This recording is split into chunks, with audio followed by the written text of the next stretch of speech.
Welcome to the topic of journalism and the civil society. What is freedom of speech? What happened to the journalism in today's time? What is the role of civil society in the public sphere? These and other interesting topics are the subject of this informational video provided to you by SOS Malta and our project Active Citizens Lab. Freedom of speech is a fundamental human right, which many countries protect as a key component of their democratic standards. There is no dispute over the need to guarantee freedom of expression. But what about the other side of the coin? The responsibility for the views released into the public space. It is generally accepted that there is no right without responsibility. However, there is less clarity on how responsibility should be applied, especially in a world dominated by social media largely available to everyone and with virtually no control or regulation. That is where journalism steps in. Journalism emerged as a means for delivering accurate and relevant information to as many individuals as possible, so that opinions and decisions in society can be made by an informed citizen. Until recently, journalism was an exclusive zone for professionals, who in the vast majority of cases invested their education, expertise, and experience to seek, sift, and deliver relevant and accurate information to the public. Then came the internet and social media, and while the freedom of speech exploded, journalism eroded.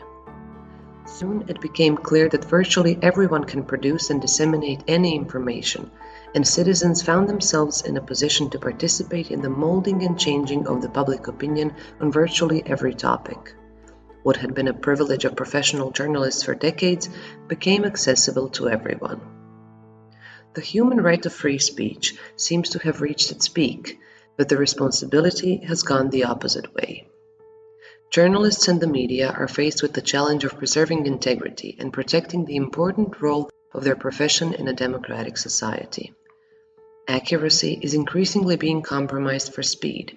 Winning readers and followers has become more relevant than what is being reported. The clear example are the so-called fake news, catchy headlines which often have nothing or little to do with the body of the text, or editorial policies relying on clickbait, where judgment of relevance is left to readers instead of professionals. What is basically needed is to reinvent journalism, or more simply, to restore credibility. Without credibility, there is hardly any sustainable media business. Broadly speaking, citizens and the civil society can be the best partners of credible journalism as stakeholders in the public sphere. The citizens have an intuitive need to be well informed by credible sources, and they are undoubtedly ready to pay for relevant and accurate information affecting their lives. Still, NGOs may also have specific goals, like boosting green energy or changing migration policy, and must be aware that their own work needs to be exposed to the scrutiny of professional and unbiased journalistic work for the benefit of society. On the other hand, civil society groups can complement journalistic work while seeking and providing relevant and accurate information in their field of interest. They can turn themselves into an important corrective factor in the decision-making process in society. To conclude, active and credible civil society groups and credible journalists are the future of free and democratic societies. Please subscribe to our YouTube channel for more interesting videos.